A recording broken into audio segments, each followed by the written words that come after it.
Vidur Gupta, who is a co-founder and CEO of a wonderful initiative called as Gouri'S. Now, this Gouri'S has been on India's cereal market and the bars market, and there is a unique differentiating factor that is helping them to compete with some of the biggies like Kellogg's and maybe General Mills, etc. And what we want to do is we would like to pick up the entire story as it has evolved in the last couple of years, and then also understand from him as to what are his plans to take on really in a big way with some of these biggies. Welcome to ETK Series. Thank you. Now, Thank you for can you having tell me. us about, I think we happen to read wonderful stories about how the Gouri'S has come up the curve. I'm sure there's still a long way to go. Yeah. But at the moment, what is your ideas of how this brand has grown under the Gouri'S, especially in the cereals, which I think in India is very, very well trenched with some of the best cookies, and also from Indian point of view, you are getting competition from Patanjali, and also C3 Ayurveda is getting into this kind of thing. So before we get into all that, can you just let us know what has been the trigger for this starting this brand? There are two distinct stories to it. Right. One, why we call it Gouri'S is because my mother started it 7 years ago, and really organically. We had to switch to a naturopathy diet, and so she started this. Then we traveled a lot, so they became bars. Uncle, Mama, Chacha, everyone asked for it, and then at 7 years down the line, we moved to this workshop. Right. That's the organic story. That's how it grew. That's how a lot of home businesses grow in India right now. And then on the other side, I've taken it up for now a little under a year, and I used to actually work in the FMCG market in the UK. And the FMCG market in India right now is also wide open, and it's growing very, very fast. The distribution increases. We have the same metrics as people travel, and we're the youngest, diaspora of people in the world, and our disposable income is increasing in various pockets, and all of also people don't mind trying new things. And people don't mind trying new things. It's an English-speaking country.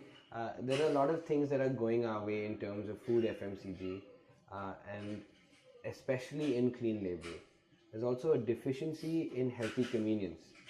So if you stop at a Kinara store, think about it. You have between 10 and 50 rupees to spend. Can you purchase something healthy for yourself? More often than not, the answer is no, or something that's positioned as healthy. So the market is open.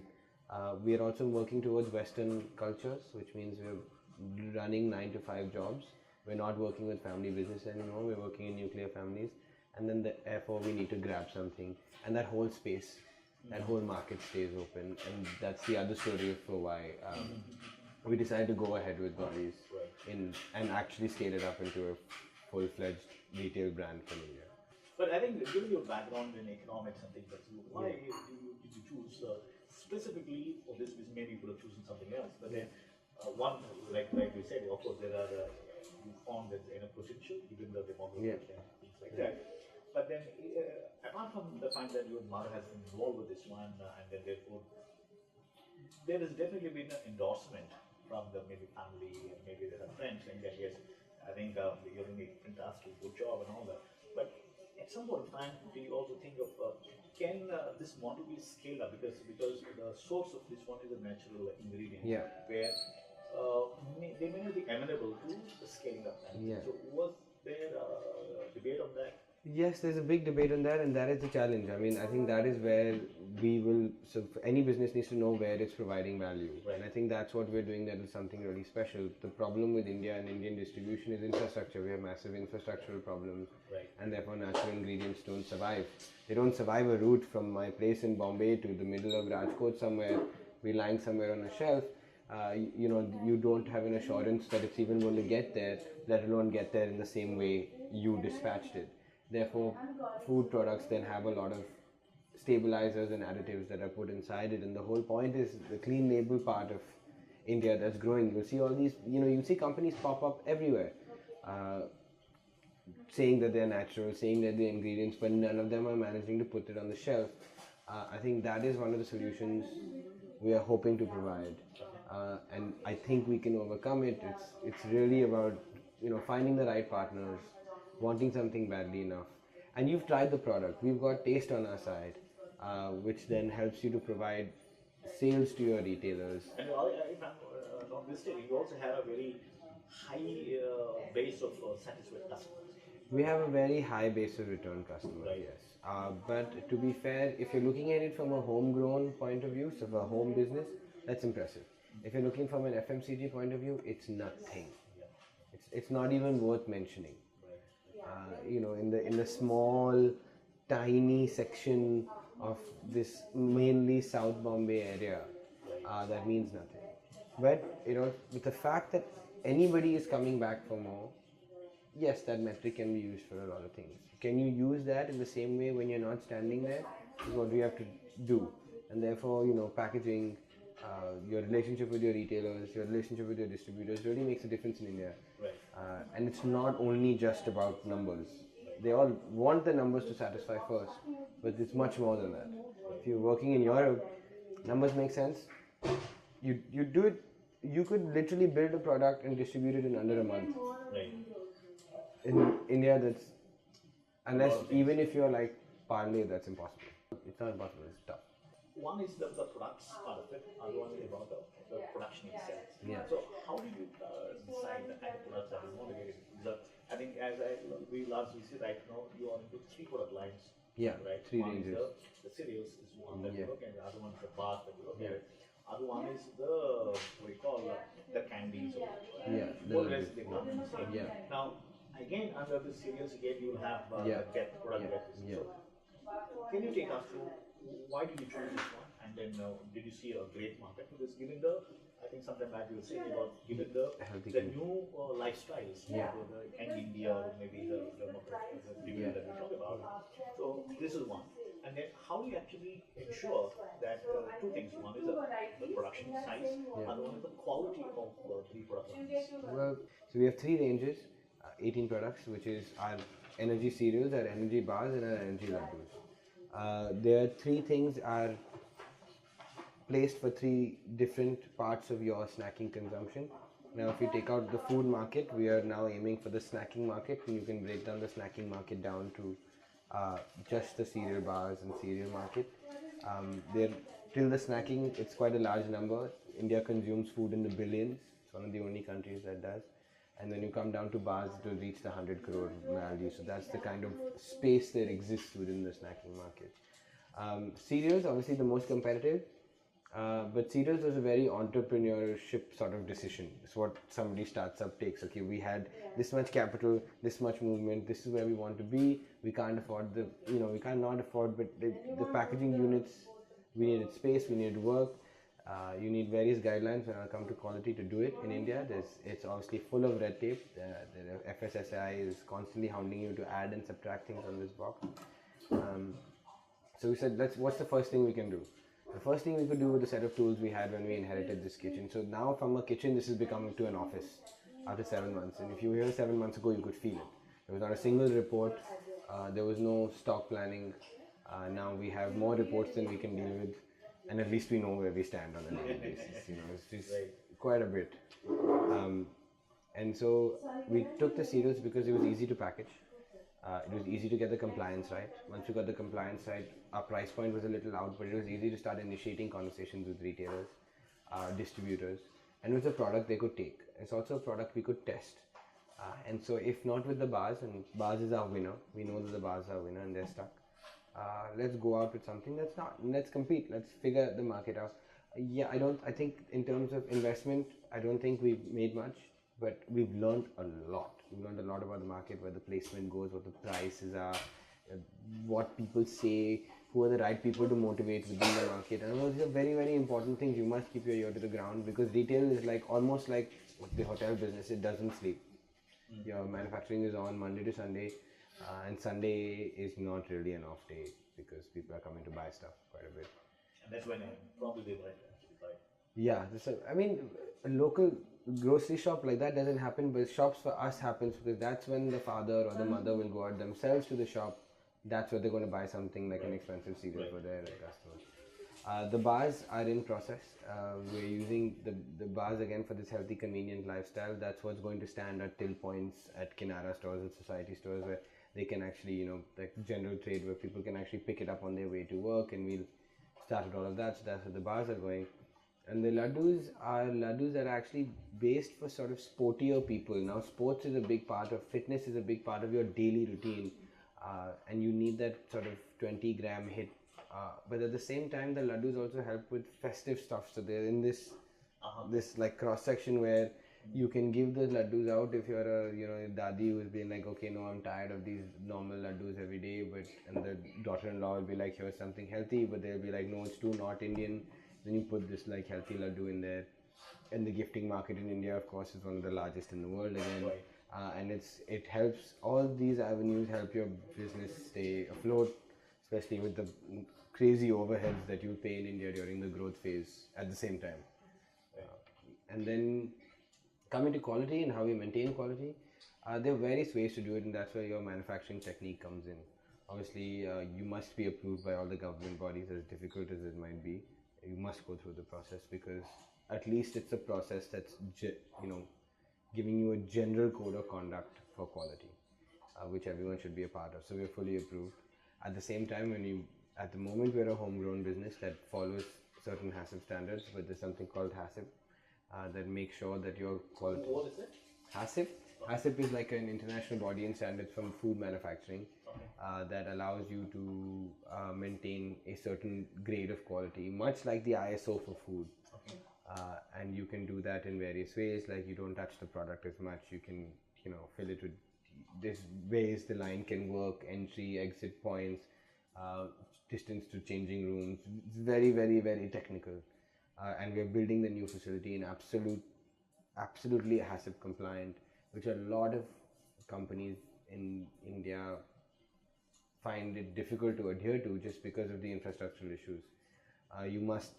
We are going that extra mile, and I don't think the market appreciates it, but we hope that in the next 4 or 5 years it will become a huge deal. There's this whole thing saying in India that people don't read the back of pack. You buy a box, nobody actually flips it and spends 2 minutes there. They like the front, so they buy it. So packaging, that's what I'm saying, becomes much more important than you usually do.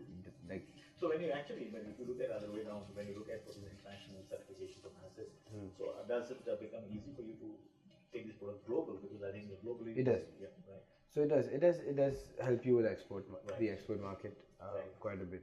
Okay. Outright. Okay. So as far as India is concerned, if I'm right, for the quality so one is that all your products are FSSAI compliant. Yeah. So just can you take us through what it takes, because for an entrepreneur like you, right? What kind of process somebody has to go through to get this one done? So in terms of, do you give the product to them so that is it that they come here and the FSSAI compliance is for your facility. Okay. It's not for per product. Okay. Maybe for specific products, like nobody knows the FSSAI guidebook by heart except for people who do compliance, so I wouldn't.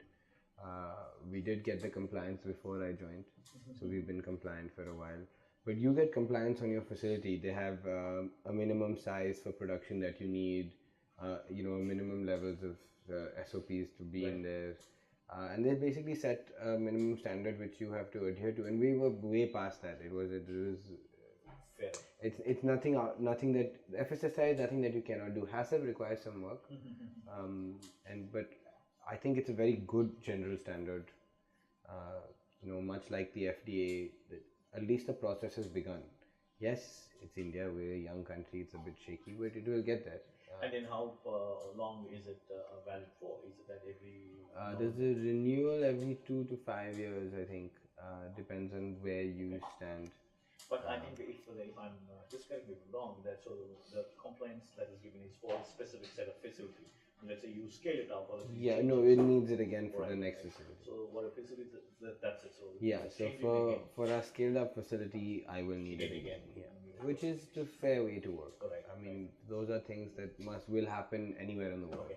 Now, coming back to this, so we I think very much about the product and the quality part of it, and also now we got a hang of the product depth and the product line, right? Yeah. Now, the most important thing is how do you take it to the shelves, because that's the whole deal. So I think before we get to that, I think in the last maybe about 1 year or so, maybe a few months, I think when you reached out to this so-called retail customers who are flocking to maybe because of your connects, and there is also a word of mouth that's happened, and therefore it's coming.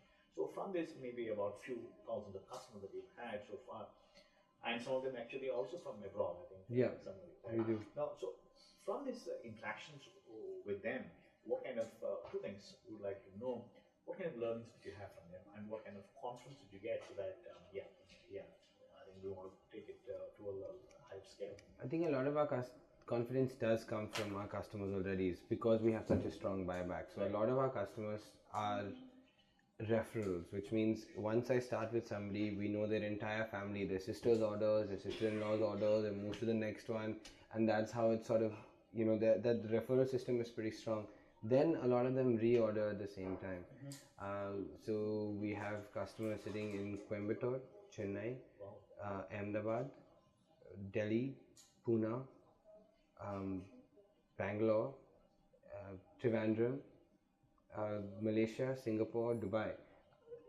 And they're not a lot. They'll be maybe between 1 and 5, to be honest. That's about it. Delhi being the next largest market that we have, and Calcutta and Hyderabad being the other two in that order. It's all through people's referrals and families. I mean, so one, the vote of confidence for taste comes from there. A lot of them come back to us for taste more than the health. Right. They like how it tastes, and then they're like, oh, this is better for you anyways. Okay. So therefore. So do you have any, I would say a couple of maybe at least some sort of suggestion for them?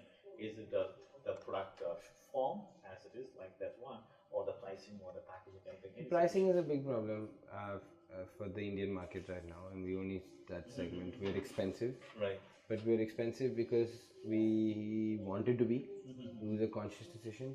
When we go retail, of course, we don't want to be.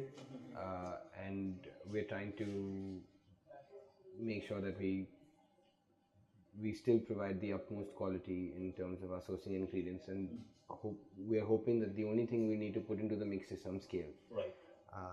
And I think we should be able to do that. Okay. Other than that, form, that's another problem, especially with our Belgian chocolate, because it's imported Belgian chocolate. It's sensitive chocolate. India goes, again, if I'm saying if you're taking a truck, say you're taking the smallest supermarket in the middle of Kashmir, it's going to go through extreme heats while going through Delhi, and it's going to then get through extreme colds while moving through Himachal, and then it's going to reach Kashmir, right? You're done. So how do you battle that without putting stuff in your product, but moving and working with distributors as they move along?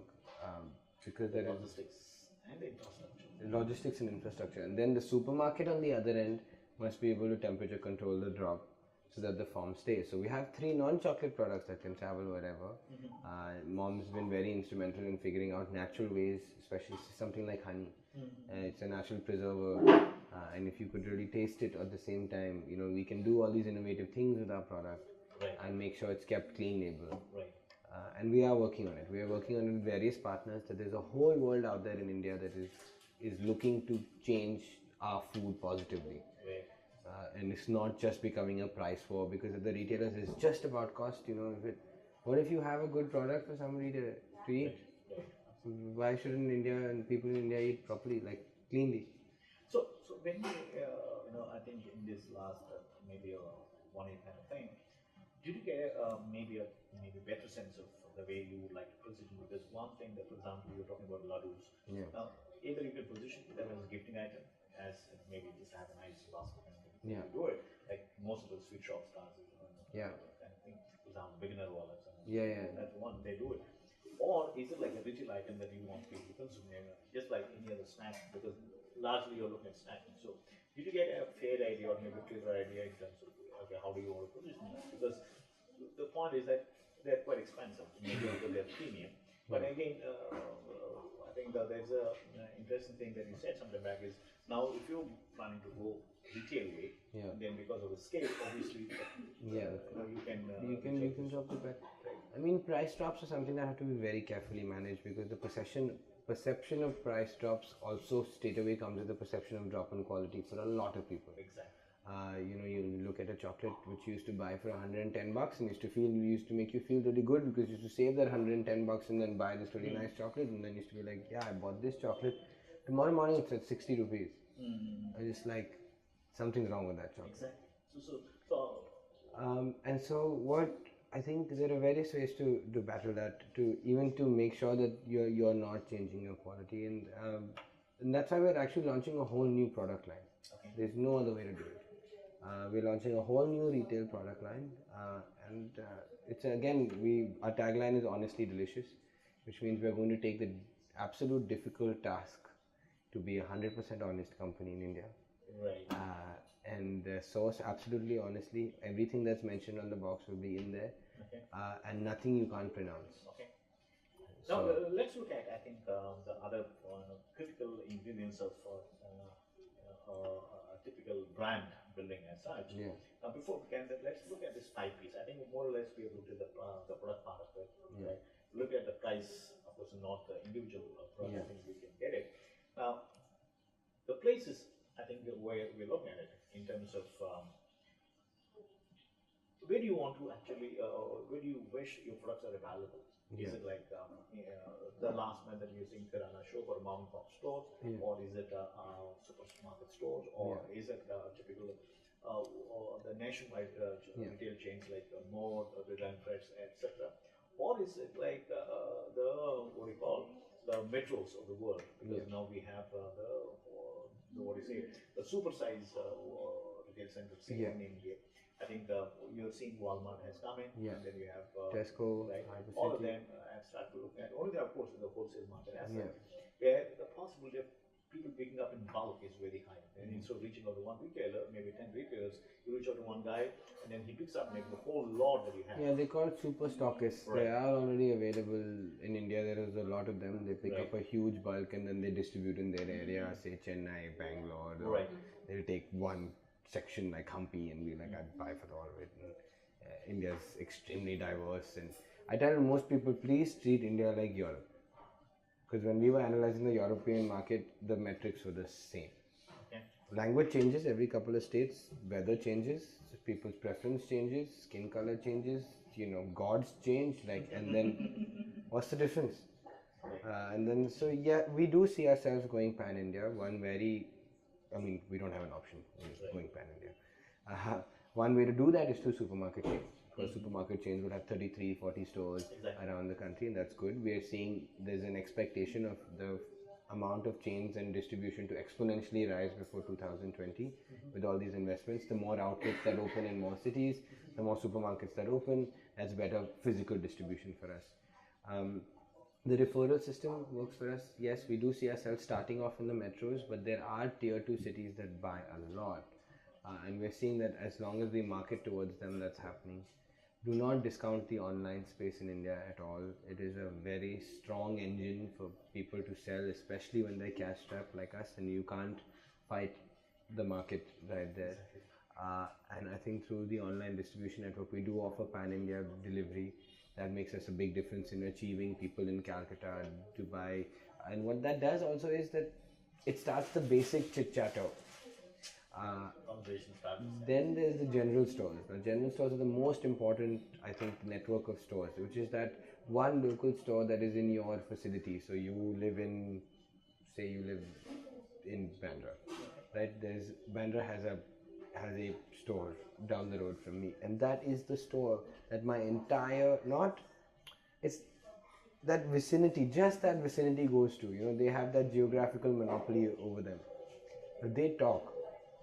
They're the most important. They're the ones who speak to the consumer and says, "Ye naya aaya hai, ye try karo," and that's where your brand, I think, in India is really built. And then hopefully, we would like to then export to close by, countries as well, because India makes great products. We have a good product made from a lot of Indian ingredients and foreign ingredients when we need. Our motto is we source the best ingredients from where they come from. Period. Are we also planning to set up your own company-owned stores kind of thing? No. Exclusive stores where you can showcase all of that and all that you've manufactured, so it becomes a one-stop shop kind of thing. We're toying with the idea. Because we're a Bombay-based company, I think that's really stopping us because overheads are very high. But yeah, in India it makes a big difference, and especially makes a difference to funders and evaluators if you have a physical presence. And I don't know why. Right. Like I'm still trying to figure out why. I think since you're going online, so that's already there. Yeah. And then you're also reaching the retail way, that's already there. I think in between, what's missing Is some the physical space. physical the outlet. Now, of course, now people, in fact, now just talk about, because there's a lot of convergence between the digital space and the physical space, right? Yeah. Now, that's what they think. Digiphysical is what Yeah. these people talk about. Having said that, so maybe I'm sure at some level 8% that people talk look at, about. for example, a place like Bangalore, where you have this entire IT hub, and then average is about 21, 22 guys, and they just don't. They're very well fitted to the profile that you were seeing. Yeah. Young crowd, aspirational, discussion income is very high, and they don't mind trying it. These are people things that you would find there.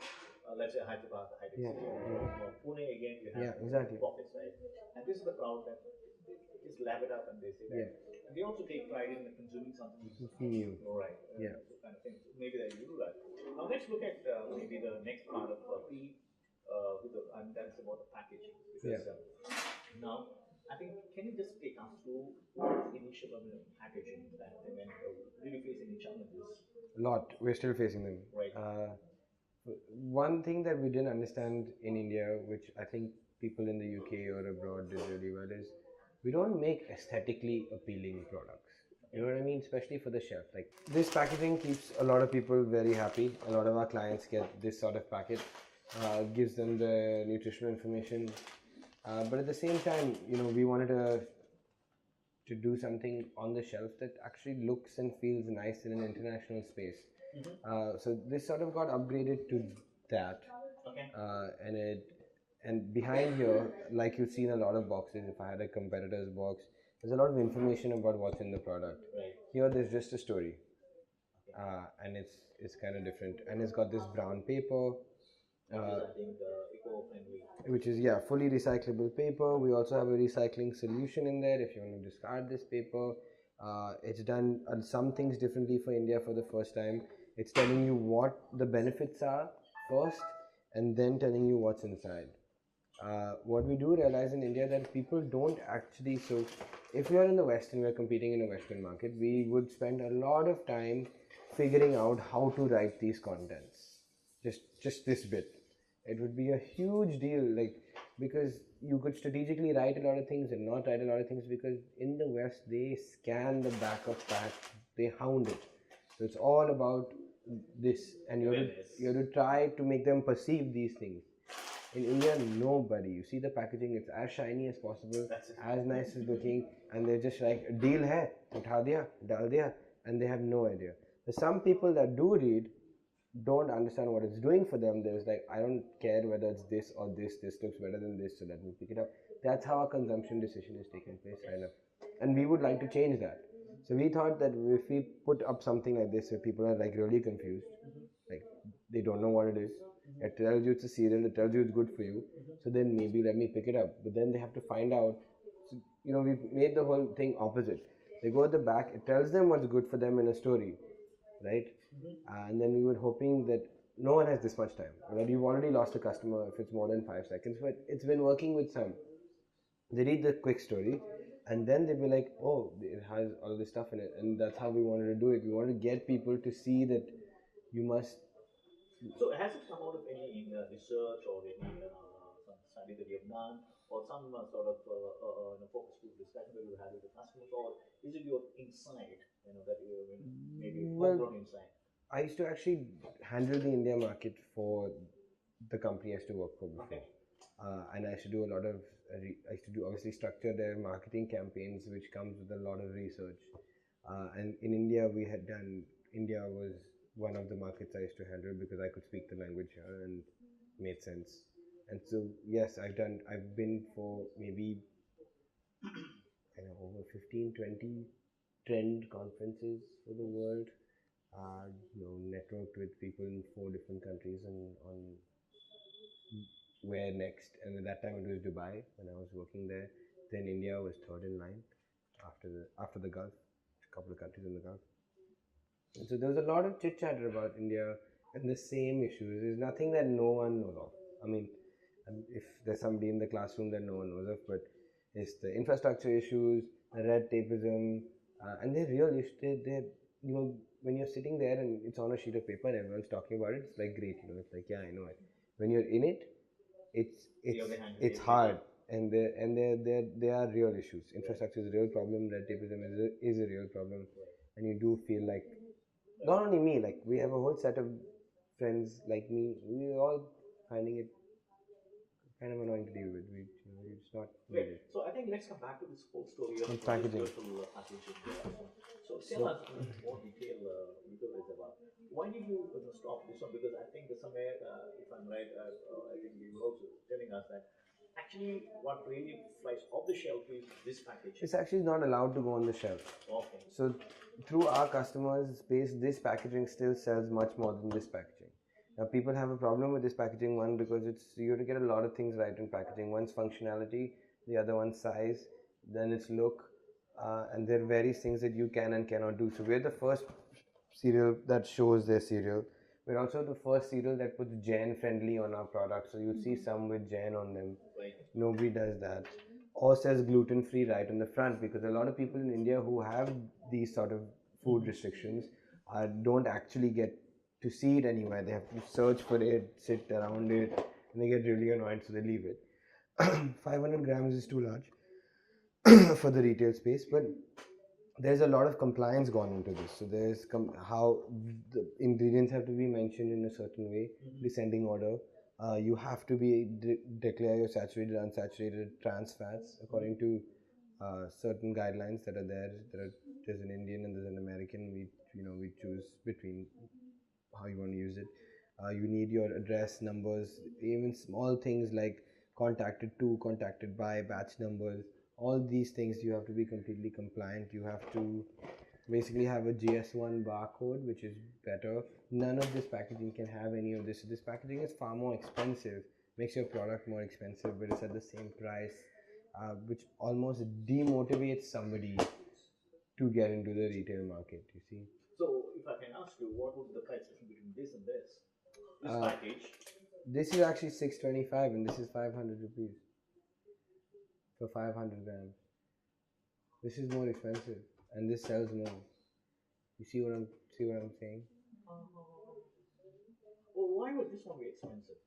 Because this one's handmade, it comes through the phone call, it comes through us, and it's not going through a longer process. People order it, you get it within the same day. It's made maybe the same day or the day before, and you get it. This is on the shelf for I got 9 months shelf life on this without putting a single stabilizer. It's left me at a manufacturing date, say 21st June. This box is made. Say we made the sale for the next lot to go into one of our supermarkets for the same week. Okay. I have a lot from last month from one of our SKUs, because we're still testing which ones work, which ones don't, who are our winners, who are not. So when you say 500 rupees, is it a MRP or is it MRP? MRP. Okay. So and then on that you have to look at some margin for the. We have to look at margins. They say that the industry average for a manufacturer who's going to go pan India is 55%. That's how high it is, which is the industry average. Category averages for us for cereals is 25% only to the retailer. And then it depends where you go. But are you seeing how demotivating it is for a manufacturer to provide a quality product? You have to really be. So if you can want just do it. some on the back of envelope things, let's say we're talking about $500, right? Yeah. And the retailer who's sitting in in Lucknow. Yeah. And then when I sell it to my customer in Lucknow, I get to sell it at $500, right? Yeah. Now, I might take definitely there's a margin that I would expect from Yeah. you, Yeah. maybe about 40%, right? Yeah. Now, the net for you would be in 45%, so about maybe 1 is already gone there. Now, in this, you also have to manage the logistics, the entire distribution, and the marketing in case if you have to do it, so all that. So tax. what are you left with then? And then tax. Oh, yeah, tax. I mean, multiple tax because Multiple sales tax. and not I mean, profit. unless GST kicks in. Yeah.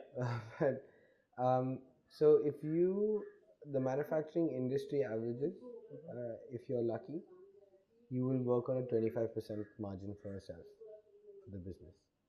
That's if you're lucky. Most of them in the food business will run between 20 and 25%, unless you're a behemoth. So the food market right now in India is it's an oligarchic market, the FMCG market. It has four large companies that run it. Your likes of your ITCs, Frito-Lay, Parle, you know them, Procter Gamble, like whatever.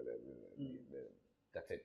They own Patanjali now. Exactly. Kudos to Patanjali. Who's really eaten into the market. It's very impressive. It really puts Richard Branson to shame, doesn't he? Baba Ramdev. And I think again we are playing a lot of things on the price part of it and also the reach part of it. I think that's all deal. But I think since in your case, I think both have to be maybe a perplexity. If we have to scale it up, then Yeah, yes, maybe yeah. you know, Well, see, it's really easy for me to drop the price down if I put fructose syrup in those bars. That would slash my price down, slash my process down. We'll heat it, we'll stick together, we can sell it. We have enough marketing knowledge to do it. I'd hit the 25-30 rupee price point and then I'd be golden. Right.